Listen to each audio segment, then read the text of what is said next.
5 days. That's all I had left, Richard Whitfield said, sliding the termination papers across his mahogany desk like he was discarding trash. The city lights of Boston glittered behind him, making his smile look even more predatory than usual. My name is Peter Davidson. I'm 42 years old, and until that Thursday afternoon, I was the senior partner at Whitfield and Associates, the architectural consulting firm I'd helped build from a 2-person startup into a 200-employee powerhouse generating $50 million annually. In 5 days, my partnership agreement would have vested completely. 18 years of 80-hour weeks, missed family dinners, and sacrificed weekends would have finally paid off, with full ownership rights worth $2.8 million. Instead, I was sitting across from Richard, watching him destroy my life with the casual indifference of someone swatting a fly. "Market conditions," he said, not even bothering to look apologetic. "We need to streamline operations. Your position is being eliminated." I picked up the packet: standard severance, non-compete clause, and a confidentiality agreement that would prevent me from discussing company business for 3 years. The severance was insulting. 6 weeks' pay for 18 years of building his empire. "Understood," I said quietly. Richard blinked.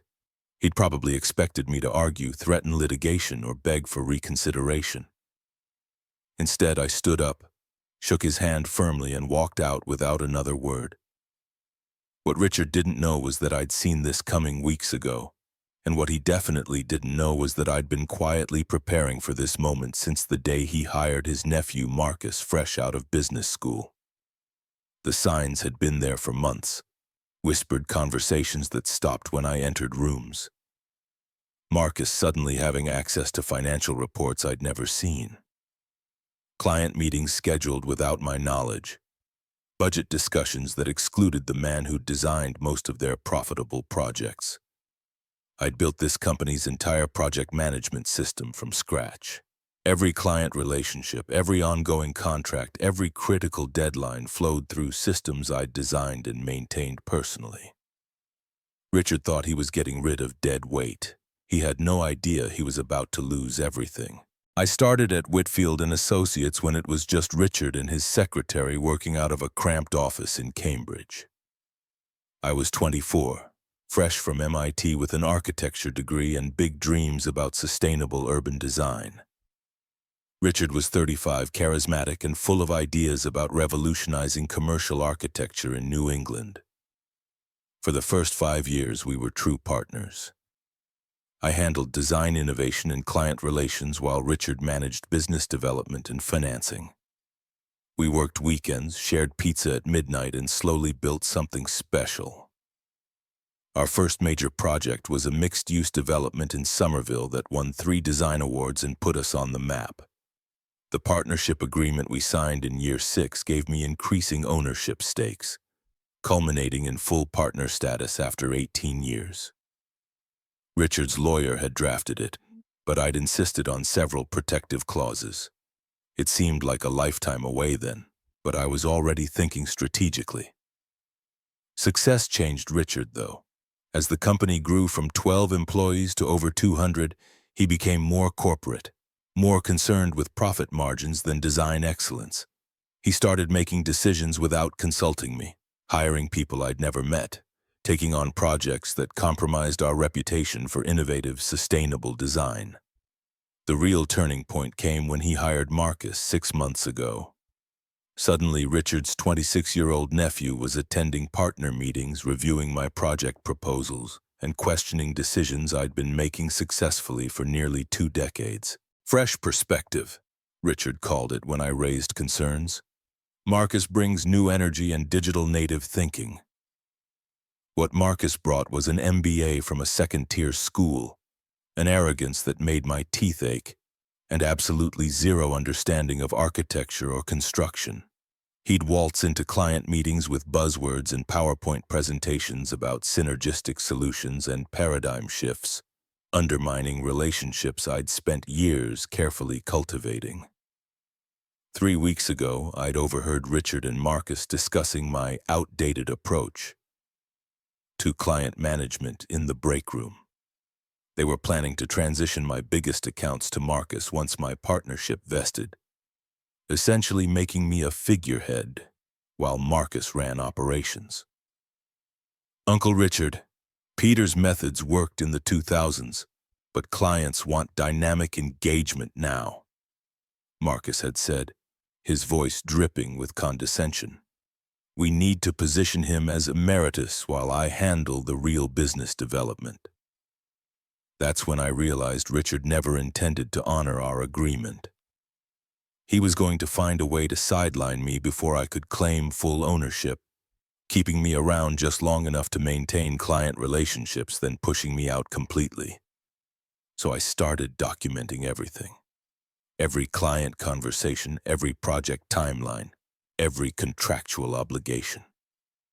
I copied critical files to secure drives that I kept in a safety deposit box downtown. I noted which employees had been hired under my supervision versus Richard's. I reviewed every contract clause, every legal obligation, every potential vulnerability. Most importantly, I discovered something Richard had clearly forgotten about our original partnership agreement. A clause I'd insisted on 18 years ago when I was young and paranoid about being cheated by a more experienced business partner. Clause 47B stated that if either partner was terminated without documented cause within 30 days of a major vesting event, the departing partner retained full ownership rights to any projects they'd personally developed or supervised, along with the right to complete those projects independently. Richard's lawyer had buried it deep in the legal language, probably figuring it would never matter. But I'd developed or co-developed nearly 70% of our current active projects, worth approximately $85 million in total contracts. The morning after my termination, I didn't call a lawyer or file complaints. Instead, I drove to our biggest client, Atlas Development Group, where I'd maintained a personal relationship with CEO James Morgan for 12 years. We'd started as professional contacts but had become genuine friends, bonding over our shared passion for sustainable development. "Peter," James said, welcoming me into his corner office overlooking Boston Harbor. "I heard about Richard's decision. Frankly, I'm shocked. You're the creative force behind every project we've loved working on." "Actually, James, that's exactly why I'm here. I want to discuss the Seaport Development Project." James raised an eyebrow. The Seaport project was our firm's biggest contract, worth $15 million over 3 years. I'd designed the entire mixed-use complex personally, incorporating cutting-edge sustainable technologies that would make it a model for future urban development. What about it? I pulled out my copy of the partnership agreement, highlighted the relevant clause, and explained the legal situation calmly and thoroughly. "So, legally," I continued, "since the Seaport project was developed entirely under my supervision, with my design innovations and my client relationship management, and since I was terminated without documented cause 5 days before my partnership vested, I retain full ownership of the project and all associated contracts." James read the document carefully, his expression shifting from confusion to understanding to something approaching admiration. "Peter, are you telling me that you own this project, not Whitfield and Associates?" "That's exactly what I'm telling you. And I'd like to discuss transferring the contract to my new firm, Davidson Architecture, which I'm incorporating today." We spent the next 4 hours reviewing every detail. James called his legal team, who confirmed that the partnership agreement was ironclad and that Atlas Development's contract was specifically with me as the lead architect, not just with Whitfield and Associates. By 2 p.m., Atlas Development Group had officially transferred the Seaport contract to my newly formed company, Davidson Architecture. I repeated this process with 4 more major clients over the next 2 days. Each meeting followed the same pattern: initial surprise, careful review of the legal documentation, growing respect for my strategic thinking, and eventual agreement to transfer contracts. The Beacon Hill renovation project, $8 million. The Cambridge Tech Campus, $12 million. The Brookline Residential Complex, $7 million. The Worcester Medical Center expansion, $11 million. By Wednesday evening, I'd secured $53 million in unactive projects. Richard still had no idea what was happening because each client had agreed to maintain confidentiality until I gave them permission to communicate the transfers. Thursday morning, my phone started ringing. Richard's voice was tight with barely controlled panic. "Peter, it's Richard. We need to talk immediately. There seems to be some confusion about the Seaport project. Atlas Development is saying they've transferred the contract to you." I was sitting in my new office space, a sleek suite in downtown Boston with harbor views, watching movers deliver furniture I'd selected the day before. "No confusion, Richard. Everything's perfectly clear." "This is ridiculous. You can't just steal our clients." "I'm not stealing anything. I'm exercising legal rights granted under our partnership agreement, the one you terminated 5 days before it fully vested." Silence. Then, "What are you talking about?" I explained the ownership clause, slowly and clearly, like I was teaching architecture fundamentals to a first-year student. Richard's breathing became increasingly labored as he realized the magnitude of his mistake. "That clause doesn't apply," he said finally, his voice cracking slightly. "You were terminated for cause." "Really? What cause would that be?" "My termination letter specifically states position elimination due to market conditions. No mention of performance issues, misconduct, or failure to meet obligations." Another long silence. I could practically hear his lawyer explaining how badly he'd screwed up. "Peter, let's discuss this reasonably. Maybe we can work out some arrangement." "The time for reasonable discussion was before you decided to eliminate my position 5 days before my partnership vested. I'm afraid that ship has sailed, Richard." I hung up and returned to reviewing architectural plans for projects that were now mine. Friday afternoon, Richard showed up at my new office with his lawyer, Marcus, and what appeared to be a process server. Marcus looked particularly pale, probably realizing that his easy path to running the company had just evaporated. "Mr. Davidson," the lawyer began, "my client is prepared to file an injunction preventing you from soliciting Whitfield and Associates clients." I gestured to the conference table. "Please, have a seat.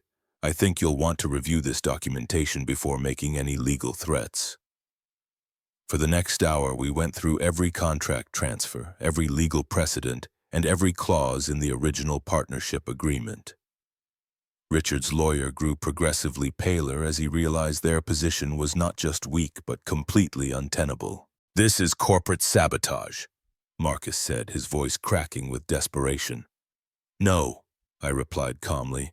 "This is what happens when you terminate someone without understanding the legal consequences of your actions."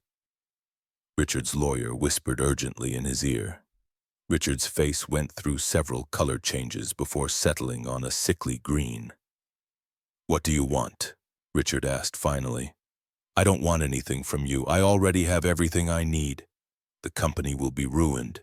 That's not my problem. You made a business decision. Live with the consequences. 18 years of partnership, and you're willing to destroy everything we built? Richard, you destroyed our partnership the moment you decided I was disposable. I'm just salvaging what I can from the wreckage."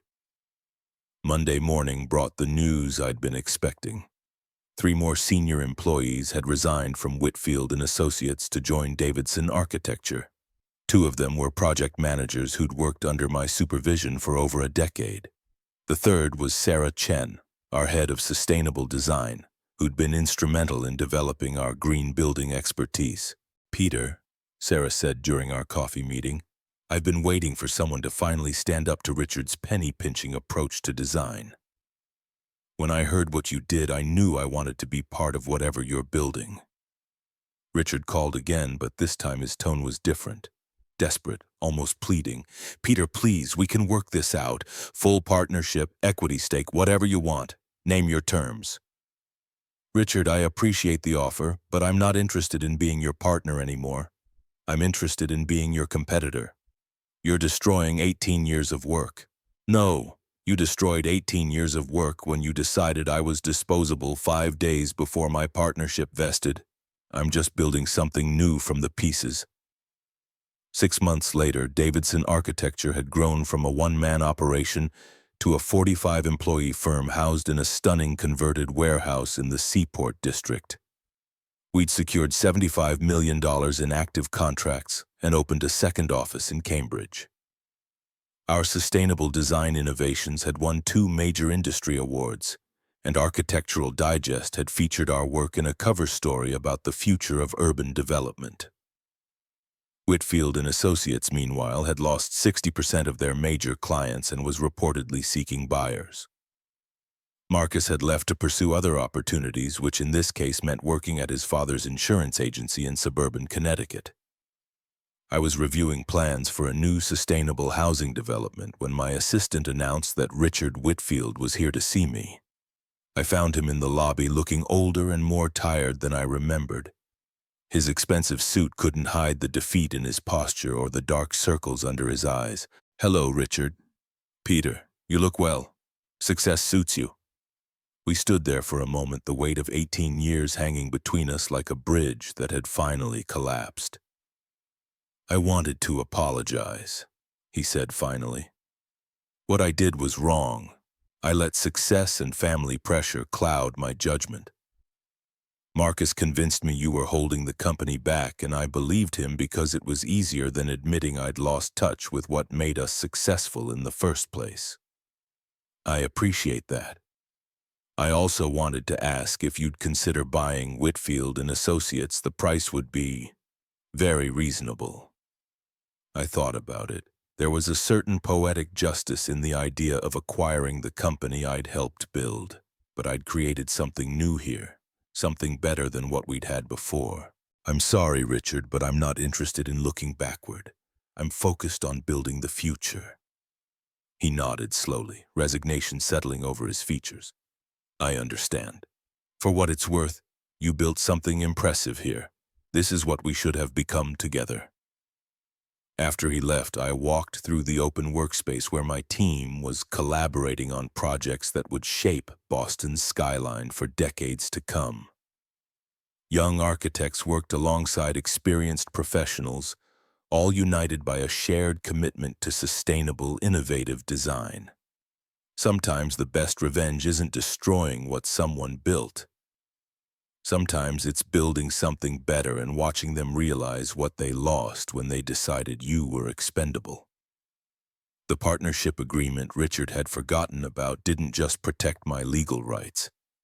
It protected the vision we'd once shared, ensuring that the work we'd started together could continue even when the partnership itself couldn't survive. 5 days. That's all it took for Richard to lose everything he'd spent 18 years building. And all it took for me to discover that sometimes the greatest victory comes not from destroying your enemies, but from proving they were wrong about you all along.